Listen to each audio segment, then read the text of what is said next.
दोस्तों Jayaprakash power ventures limited की बात करें, स्टॉक लगातार दौड़ रहा है। अब आप देख सकते हो कि अपने 52 वीक के हाई के आसपास फिर से इसने पहुंचा आज। और देख सकते हो कि बाजार का साथ नहीं मिल पा रहा है, बाजार में गिरावट है, वरना जेपी पावर में बहुत सारा करंट है और ये स्टॉक बहुत ऊपर जा सकता है। इसके पीछे कुछ बड़े रीजन है जिसको इस वीडियो के माध्यम से डिस्कस करेंगे। कुछ अपडेट है जिसको जानेंगे इस वीडियो के माध्यम से, और क्या इस समय जेपी पावर में इन्वेस्टमेंट करना चाहिए, क्योंकि ये स्टॉक अभी भी बिल्कुल कौड़ियों के भाव में मिल रहा है। इसकी जो परफॉर्मेंस को देखे, इसका बिजनेस देखे, तो ये स्टॉक आराम से 3 डिजिट में जाने लायक है। तो क्या ये आने वाले समय वाकई में 3 डिजिट में जा सकता है, समझने की कोशिश करेंगे इस वीडियो के माध्यम से। और क्या इस लेवल पे हमें खरीदारी करनी चाहिए, क्योंकि वैसे तो इसने ऑलरेडी बड़ा मल्टीबैग रिटर्न दिया है पिछले कुछ समय में ही।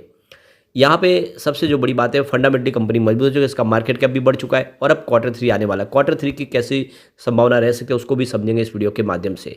लेकिन फ्रेंड, उससे पहले अगर आप पहली बार हमारे चैनल पे आए तो चैनल को सब्सक्राइब कर दीजिए, एक बेल आइकॉन दबा दीजिए, ताकि जब भी नया वीडियो बने पहला नोटिफिकेशन आपको मिले। वीडियो पसंद आए तो लाइक शेयर जरूर कीजिए।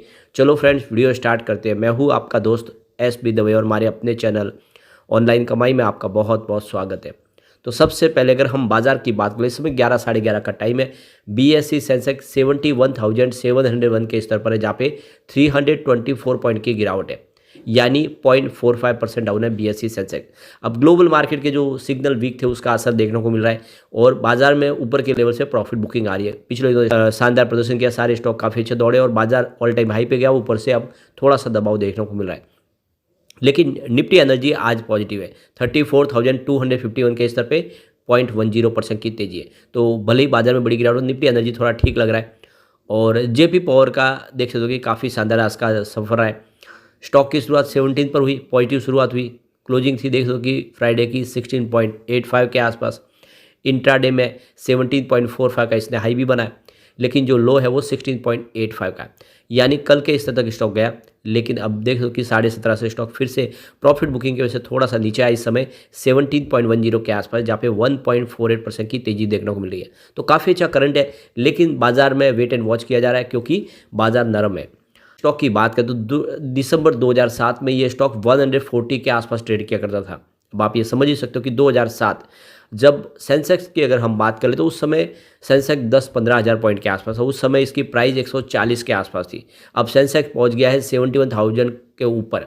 ऐसे में इसकी जो प्राइस है वो उस लेवल पे पहुंच जाए तो कोई बड़ी बात नहीं, उससे ऊपर भी जा सकता है। इसकी फेयर वैल्यू कह सकते हैं ये बहुत ही कम है, और इसकी फेयर वैल्यू ही 3 डिजिट में गिन सकते हैं, क्योंकि 2007 में ऑलरेडी 140 के आसपास स्टॉक था। तो ये बहुत ज़्यादा अंडर वैल्यू स्टॉक है और इसीलिए कह सकते हैं कि इसमें बड़ी तेज़ी की उम्मीद की जा सकती है। अब वैसे तो ये स्टॉक कौड़ियों के भाव में आ गया था कोरोना काल में 50 पैसे के आसपास, जिसकी कीमत बहुत नीचे आ गई थी और लगातार गिरा। लेकिन आपको पता होगा तो उस समय भी लगातार हमने वीडियो बनाए और कहा कि ये स्टॉक में पोटेंशियल है कि आने वाले समय आपको अच्छा रिटर्न देगा, और उसने दिया है। आप देख सकते हो इस लेवल पे अगर आप देखें तो आपका छोटा इन्वेस्टमेंट बड़ा हो चुका है। यानी अगर आपने 1 लाख का निवेश किया होता अगर जेपी पावर में उस लेवल पे, तो आज वो आपका 34 लाख बन गया होता, यानी 1 लाख का 34 लाख। बहुत बड़ा मल्टीबैग रिटर्न दिया स्टॉक ने, लेकिन अभी दौड़ बाकी है। पिछले 6 महीनों में स्टॉक ने 183% की बम्पर तेजी दी है, यानी कह सकते हैं कि आपका जो इन्वेस्टमेंट है वो लगभग 3 गुना हो गया है 6 महीनों में ही। काफ़ी ज़बरदस्त प्रदर्शन किया है और पिछले 5 दिनों में अगर देखें तो लगभग 18% का शानदार रिटर्न दिया। स्टॉक लगातार दौड़ रहा है। अब आज जो लो 16 का है, लेकिन हाई 17.45 का है। 52 वीक का लो 5 रुपीज़ का, हाई 17.80 का है। अब आप ये देख ही सकते हो कि उस लेवल पे जहाँ पे 52 वीक का हाई के आसपास स्टॉक आज भी दिखाई देगा। ऑल टाइम लो रेंज इसकी 35 पैसे की है, लेकिन जो हाई है वो 143 का है। तो अभी स्टॉक बहुत नीचे है, आने वाले समय ये उस सफ़र को तय कर सकता है, 145 तक जा सकता है आराम से बहुत कम समय में। इसकी परफॉर्मेंस को देखें तो 1 जनवरी को स्टॉक 14.75 के आसपास था, जहाँ पे 5.7% की शानदार तेजी बनी, और 2 जनवरी को स्टॉक ने ज़बरदस्त प्रदर्शन किया। स्टॉक पहुंच गया सीधा 16.15 के आसपास, जहाँ पे हमने 9.5% की बम्पर तेजी, यानी 2 ट्रेडिंग सेशन में स्टॉक ने ज़बरदस्त प्रदर्शन किया। फिर 3 जनवरी को आ गई प्रॉफिट बुकिंग, स्टॉक फिर से 15.85 के आसपास, जहाँ पे 1.9% की गिरावट हुई। लेकिन 4 जनवरी को स्टॉक ने फिर से एक बड़ी दौड़ लगाई, स्टॉक 17 पे पहुँच गया 7.3% की शानदार तेजी के साथ। 5 जनवरी की बात करें तो क्लोजिंग 16.85 के आसपास रही, लेकिन इससे पहले एक ऑल टाइम हाई बना चुका था। तो काफ़ी शानदार प्रदर्शन किया और अभी थोड़ी सी प्रॉफिट बुकिंग यहाँ पे दिखाई दे रही है। अब यहाँ पे सबसे जो बड़ी बात है, ये जो तेज़ी बन रही है ये हवा हवाई नहीं है।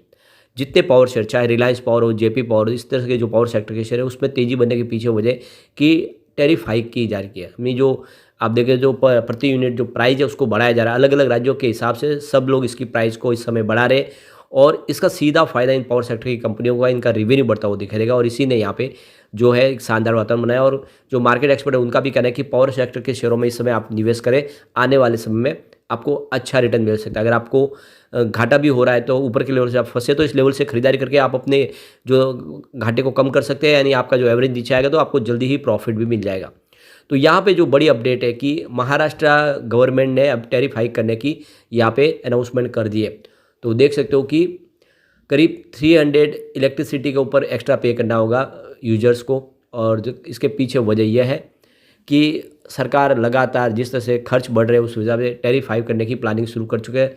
तो प्रति यूनिट देखें तो आपको 25 पैसे से लेकर 65 पैसे का यहाँ पे इजाफा किया जा रहा है महाराष्ट्र गवर्नमेंट की तरफ से। तो इसका फ़ायदा इस सेक्टर को हो गई। दूसरी तरफ देखें तो पंजाब सरकार ने भी इलेक्ट्रिसिटी बिल में बढ़ोतरी की संभावना कर दी, करीब 11% पावर हाइक होगा। तो आप देख ही सकते हो कि पंजाब सरकार जो देख सकते हो कि बिजली के बिल में जो का 100 यूनिट के आसपास की जो फ्री देते हैं उसका जो लोड है अब वो उनके ऊपर पड़ेगा जो बिजली का बिल पे करते हैं। सीधा 11% का पावर टैरिफ हाइक होने वाला है और इसकी संभावना बन चुकी है। तो इससे अब पावर सेक्टर की कंपनियां जो दबाव में थी उनका दबाव कम होगा और उनका जो आगे संभावना पॉजिटिव बन जाएगी। तो महाराष्ट्र के बाद में पंजाब से भी पॉजिटिव खबर निकल कर आई है। इसके अलावा देखें तो कर्नाटका सरकार भी प्राइस हाइक करने जा रहे हैं और आप देख सकते हो कि जो इस समय उनका जो डेफिसिट है वो 1738.70 करोड़ के आसपास है। तो उसको वो अब कवर करना है। ऐसे में देखें तो प्राइस हाइक करने की संभावना बनने लगी है। तो देखो कर्नाटका गवर्नमेंट भी उन्होंने फैसला लिया है कि वो इलेक्ट्रिसिटी की जो यूनिट का जो पर्चा यूनिट भी जो बिजली का बिल होगा उसको बढ़ाया जाएगा। तो एक तरह से देखें तो हर सरकार धीरे धीरे करके प्राइस हाइक कर रही है पावर सेक्टर में और इसका फ़ायदा इस सेक्टर को होगा और इसीलिए तेज़ी बननी शुरू हुई है। अब इसके बिजनेस को देखें तो बिजनेस भी काफ़ी अच्छा ही है। सितंबर 2022 में जहाँ पे इनका रेवेन्यू 1501 करोड़ के आसपास था वो सितंबर 2023 में 1359 करोड़ के आसपास है। तो रेवेन्यू जरूर कुछ कम हुआ है आप देखें तो ईयर ऑन बेसिस पे। अब प्रॉफिट की बात करें तो सितंबर 2022 में 75.42 करोड़ के आसपास था, वो सितंबर 2023 में 68.66 करोड़ तक आ गया। वैसे जून काफ़ी शानदार था, कंपनी को 3 डिजिट में प्रॉफिट हुआ, 192 करोड़ तक प्रॉफिट पहुंच गया। लेकिन इससे पहले दिसंबर 2022 में 218 करोड़ का भारी भरकम लॉस भी था। तो बड़े लॉस से कंपनी प्रॉफिट में आ चुकी है और ऐसे में आने वाले समय इसका प्रदर्शन अच्छा हो सकता है। इसका नेटवर्थ भी बढ़ रहा है। 2019 में जहाँ पे 7664 करोड़ के आसपास था वो 2023 में 10,446 करोड़ तक पहुंच गया। काफ़ी शानदार प्रदर्शन कर रहा है। अब इसका मार्केट कैप भी बढ़ चुका है, 11,802 करोड़ तक पहुंच गया इस तेज़ी की वजह से। फिलहाल देख सो कि यह काफ़ी शानदार प्रदर्शन करता हुआ आपको दिखाई देगा और जिस तरह से इसकी तेज़ी के वातावरण बनी हुई है वाकई में स्टॉक आने वाले में बेहतर आपको उम्मीद के अनुसार रिटर्न दे सकता है। वैसे इसने अपनी पेयर कंपनियों की तुलना में ऑलरेडी बहुत ही शानदार प्रदर्शन ऑलरेडी किया है। पिछले 10 साल के हिसाब से जरूर यहाँ पे 0.54% की गिरावट है। मिड कैप में 18% की तेज़ी थी। पावर इंडेक्स में देखें तो 14% की तेज़ी थी। 5 ईयर के हिसाब से देखें तो यहाँ पे इसने 53% का शानदार रिटर्न दिया, जबकि BSE मिड कैप में 19% की तेज़ी बनी है और पावर इंडेक्स में मात्र 24% की तेज़ी है। तो विनर JP पावर है। 3 ईयर के हिसाब से भी देखें तो इसने 72% का शानदार रिटर्न दिया है, जबकि BSE मिड कैप में 25% की तेज़ी बनी है और पावर इंडेक्स में 41% की तेज़ी है। तो बिल्कुल 3 ईयर के हिसाब से भी आपको सबसे शानदार रिटर्न JP पावर का ही दिखाई देगा। 1 ईयर की भी बात कर ले तो JP पावर ने 132% का बम्पर रिटर्न दिया है, जबकि मिड कैप में 49% की तेज़ी बनी है, पावर इंडेक्स में 39% की तेज़ी बनी है। तो विनर JP पावर है। 3 मंथ के हिसाब से देखें तो JP पावर ने 75% का बम्पर रिटर्न दिया है, जबकि मिड कैप में 17% की तेज़ी बनी है, पावर इंडेक्स 32% दौड़ा है। तो यहाँ पे सबसे शानदार जो रिटर्न है वो JP पावर का है।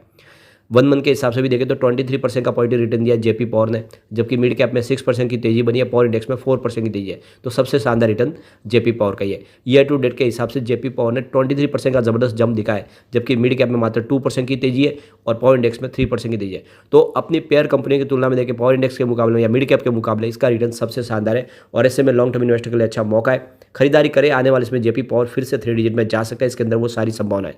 लेकिन फ्रेंड, कोई भी इन्वेस्टमेंट करने से पहले अपने फाइनेंशियल एडवाइजर वाले ले ले या अपना खुद का रिसर्च करें, क्योंकि मैंने वीडियो आपके एजुकेशनल पर्पज़ के लिए ही बनाया। वीडियो पसंद आए तो लाइक से जरूर कीजिए और चैनल को सब्सक्राइब कर दीजिए। Thank you friend.